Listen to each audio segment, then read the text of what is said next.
isama natin sa ayun. Isama natin sa sitaw. Kasama na yung okra. Ayan. Diba? So, dito na rin natin tanggalin yung mga tangkay para maiwan naman lang itong mga ito. Kasi, pag ibaba natin to, basura din naman kaya ito doon sa baba. So, dito na natin siya ilagay. Diba? At the same time, nagpapaaraw ka. Ayan. Diba? Mag-enjoy lang sa araw at the same time, nanguha ka na ng alugbati. Ayan. Tapos mayroon ako doong sitaw. Hindi pa naluto. Sabi ko sa iyo pag mga gulay-gulay. Kasi may nag-deliver sa akin ng gulay dito noong, kailan ba yun? Wednesday. Wednesday. Ano kasi, sitaw, repolyo, ano pa yung isang niya, managulay na namin. Pero yung sitaw, ayun na iwan. O diba? Saan ka manangkong nito? Pag bibilhin mo to sa palengke, aba, mayroon ka naman dito. Ang laki na pa ng dahon, diba? Diba? Ay, tika muna, parang may something, bawasan natin. Ganun lang kasimple. Shout out mo nang, baby. Ayan, wala ka naman dito. Ako na nagha-harvest. Kasi kung nandito ka, ikaw yung mag-harvest nito, pauwi dyan sa naik. Ay wala ka, ayan, nagtangkara na. Ako na muna ha. Nakagulay na rin ako nito nung isang linggo. Tapos, ayan, nagtangkara na naman sila, kaya kuhanin ko na kaysa maghintay ako sa iyo.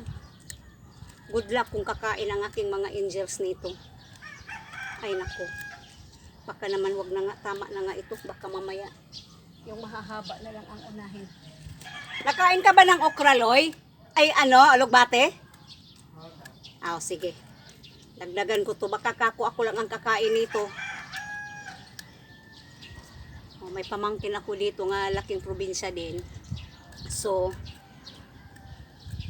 nakain din siya ng ganito. Mga gulay-gulay. Hindi ko alam pa. Alam ko mayroon siyang hindi kinakain. Ano ba yung hindi mo kinakain, Loy? Alam ko mayroon kang hindi kinakain.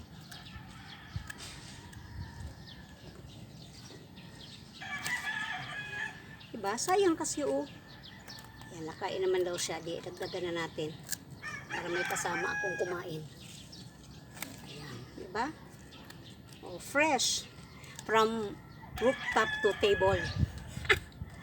Igisa ko na lang to. Hindi ko alam kung anong ilagay ko. Pwede ba sardinas? No, pwede sardinas. No? Ayan. Hindi na ako magdala ng basura sa baba. Naiwan na dito. O diba? Kasi ang gagawin ko naman nito, putol-putulin ko rin para, ayan, fertilizer naman siya dyan. Sayang man. Marami pa Kaya, tiyagaan lang talaga. Ayan. Okay? Ito pa. Tama na daw, pero sige pa rin kuha. Kasi sayang Okay, tama na.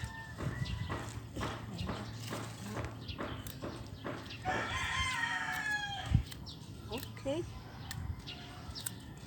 Tama na to kasi may ano pa doon sa baba May sitaw pa diba? Puno na. Halika, samahan niyo muna ako pababa.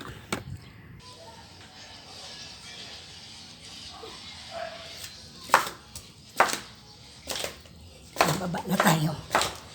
Ayan.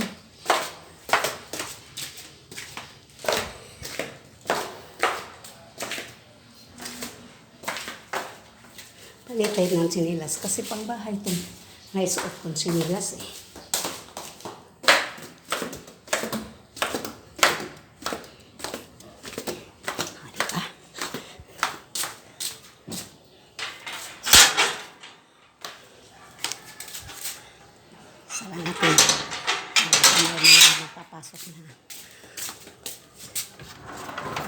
Okay.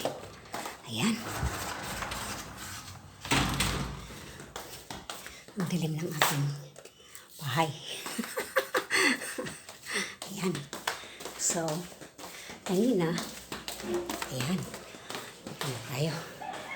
Ayan. Kanina pala,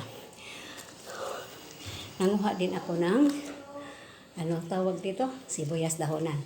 O, di ba? Ang taba ng mga sibuyas dahonan ko. Nilinis ko na rin doon. Ayan. Ngayon, ito yung aking i-partner. Tadadang! Kasi, masisira na eh. Yan. Ah, pag hindi mo gawin yan, masisira yan. Ito, igigisa ko lang. At tapos, partneran nito, may ulam na ako na pananghalian. Mamaya ko na lutuin kasi, anong oras pa lang? Alas 8:06 pa lang. 8:10 pa lang. So, ito naman, mamaya, sinutinsyahan ko ito mamaya kasi matigas pa naman siya, pero yellow na siya. Bigay din ito ng aking kapitbahay na may puno na taga, hindi kapitbahay, friend na nasa sa kabilang subdivision. Ayan, hinog na siya. Okay, mamaya, sinutinsyahan ko na to. At syempre, may mga kapitbahay na mga mababait. Hindi ko naman ito maubos, ano. At sigurado ako lang din ang kakain nito. Mamaya. For now, bye-bye! At good morning, everyone! O, diba?